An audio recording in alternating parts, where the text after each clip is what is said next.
Hello viewers, আসসালামু আলাইকুম। কেমন আছেন সবাই? আজকে আপনাদের জন্য আমি খুবই একটি গুরুত্বপূর্ণ নিয়ে হাজির হলাম। সেটা হচ্ছে ঘোষণামূলক মোকদ্দমা বা ঘোষণামূলক মামলা।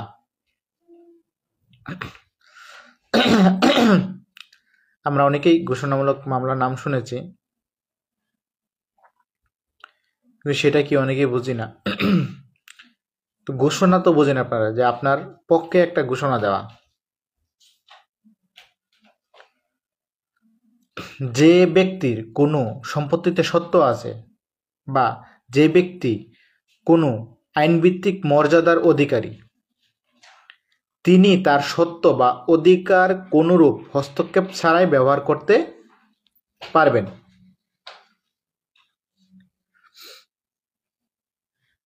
কি বলছে?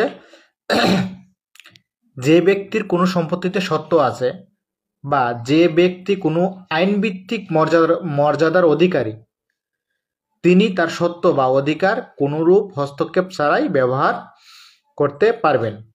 কেউ যদি তার সত্ত্ব বা আইনগত মর্যাদার অধিকার সম্পর্কে আপত্তি বা হস্তক্ষেপ করে কেউ যদি, তাহলে তিনি মামলা করতে পারবেন। তাহলে তিনি ঘোষণামূলক মোকদ্দমা করতে পারবেন। আশা করি বুঝছেন। তার সত্ত্ব বা অধিকার সম্পর্কে তিনি ঘোষণা পেতে পারেন। এই যে এইরকম যে মামলাগুলো আছে, এগুলোকে বলা হয় ঘোষণামূলক মোকদ্দমা। এই যে মামলাগুলো আছে, এগুলোকে বলা হয় ঘোষণামূলক মোকদ্দমা। দেখেন, দত্তক বৈধ কি অবৈধ তার ঘোষণার জন্য আপনি মামলা করতে পারবেন। বলছে দত্তক বৈধ না অবৈধ। এখানে তিনটি ক্ষেত্র আছে, তিনটি ক্ষেত্রে আপনি মামলা করতে পারবেন। যে বিবাদীর দত্তক গ্রহণকারী পিতা বা বাদীর গ্রহণকারী পুত্র,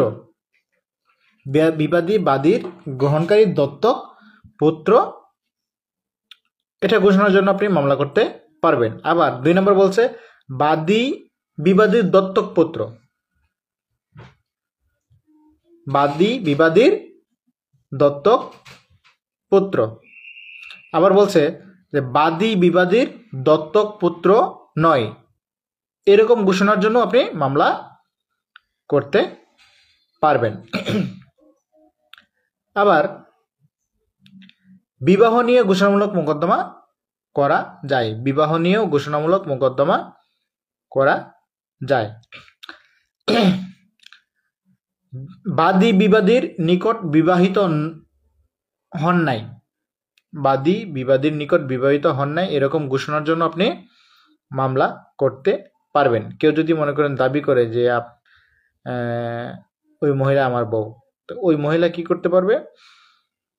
যে আমি তার বউ নই, এই মর্মে ঘোষণামূলক একটি মামলা দায়ের করতে পারবে। মামলার পক্ষসমূহের মধ্যে বিবাহ বিচ্ছেদ হয়েছে, এরকম ঘোষণার জন্য মামলা করতে পারবেন। যে অনেক সময় বলা হয় যে তালাক হয় নাই, বিবাহ বিচ্ছেদ হয় নাই, যদি এরকম প্রশ্ন আসে তখন আপনি ঘোষণার জন্য মামলা করতে পারবেন। বিবাদী মৃত মালিকের আইন অনুসারে বিবাহিত স্ত্রী ছিলেন, এরকম অনেক সময় বলা হয় যে ওই মহিলা ওনার স্ত্রী না, বা ডিভোর্স হয়ে গেছে, বা স্ত্রী না, বৈধ স্ত্রী না। এই সম্পত্তির প্রশ্ন যখন আসে, তখন এরকম প্রশ্নগুলো ওঠে, তখন আপনি ঘোষণার জন্য মামলা করতে পারবেন, ঘোষণামূলক মোকদ্দমা করতে পারবেন।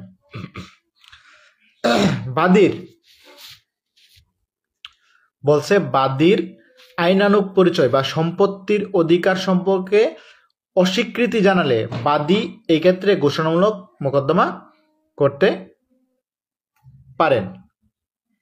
আবার বলছে যে বাদীর আইনগত পরিচয় বা সম্পত্তিতে বাদীর সত্ত্বের কোনো অধিকার অধিকারের ঘোষণা চেয়ে আদালতে ঘোষণামূলক মোকদ্দমা দায়ের করতে পারেন। বাদী যদি ঘোষণামূলক মামলায় আনুষঙ্গিক প্রতিকার প্রার্থনা করেন তাহলে আদালত কোনো সত্য ঘোষণা প্রদান করবে না। আনুষঙ্গিক যদি প্রতিকার প্রার্থনা করেন। ঘোষণামূলক মামলায় ঘোষণা দেওয়া আদালতের একটি স্বেচ্ছাধীন ক্ষমতা। আপনি জোর করতে পারবেন না, বলতে পারবেন না, সেটা আপনার অধিকার। আদালত স্বেচ্ছাধীন আপনাকে সেটা ঘোষণা দিতে পারে। আদালত স্বেচ্ছায় আপনাকে সেটা ঘোষণা দিতে পারে।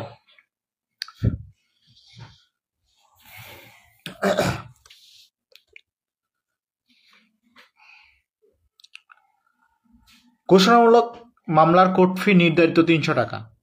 প্রতিটি ঘোষণার জন্য আলাদা করে কোর্ট ফি প্রদান করতে হয়। প্রতিটি ঘোষণার জন্য আলাদা করে কোর্ট ফি প্রদান করতে হয়। প্রতিটি ঘোষণার জন্য আলাদা করে কোর্ট ফি প্রদান করতে হয়। আইনানুগ পরিচয় কিংবা কোনো সম্পত্তির সত্ত্বের অধিকারী কোনো ব্যক্তি দায়ের করতে পারে ঘোষণামূলক মোকদ্দমা। ঘোষণামূলক মোকদ্দমায় ডিক্রি জারির প্রয়োজন নেই। ঘোষণামূলক মোকদ্দমায় ডিক্রি জারির প্রয়োজন নেই। ঘোষণামূলক মামলা দায়ের করতে হয় 6 বছরের মধ্যে। তামাদি আইন অনুসারে 6 বছরের মধ্যে ঘোষণামূলক মোকদ্দমা দায়ের করতে হবে। আইনসম্মত বৈশিষ্ট্যকারী অধিকারী ব্যক্তি বা কোনো সম্পত্তিতে অধিকার রয়েছে এমন ব্যক্তি ঘোষণামূলক মোকদ্দমা দায়ের করতে পারে। ঘোষণামূলক মোকদ্দমা দায়ের করতে পারে।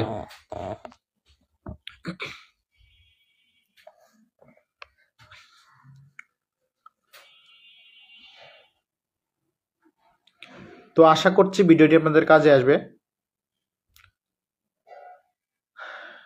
যারা ভিডিওটি দেখছেন অবশ্যই ভিডিওটি শেয়ার করে দিবেন। আগামী ক্লাস দেখার আমন্ত্রণ রইল। সবাই ভালো থাকবেন।